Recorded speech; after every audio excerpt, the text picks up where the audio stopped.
Warriors, this is Roy. Welcome to Rena, and today we're gonna do the VZ chassis, the basic setup part 3, and also this time we're gonna do the R system on the VZ chassis. Let's start with the video. Let's go.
Okay, so here we're gonna start with the rear RS system, and for the bottom plate for the RS system, we're gonna change to the 2019 rear multi-roller states.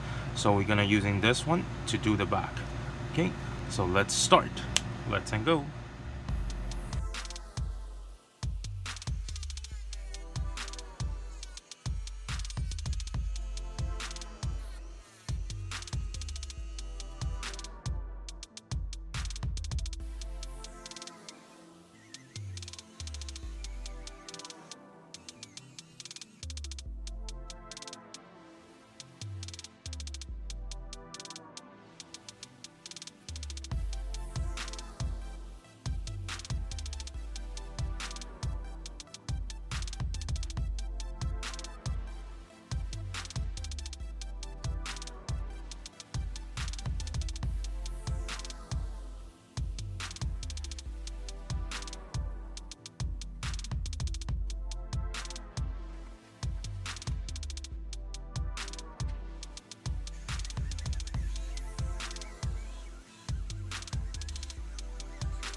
Okay, so right now we have the R system front and the back has been set up already, and also I just put the rollers on it, and just very simple setup for the rollers. The bottom I have the 19 and top I have the 18. So that's you can see. So there's still a space on top, so once the car goes up, then you will just hit right away. Okay, and make sure car go back. Okay, so here we can see the movement of the R assistance sliding, and also the 18. Okay, and the back as well, sliding, and the 18. Okay, so let's see how. Okay, so it doesn't get blocked. Alright, so this is basically today's video, and next we're gonna do the body dampers. Okay, so if you like this video, please hit the like button for me, please. Thank you so much. And also if you like this video, you want to see more video like this, please subscribe and share this video. Alright, thank you so much. Don't forget to press the bell, so if I have the new video, then you will know it right away. Thank you, I'll see you next time.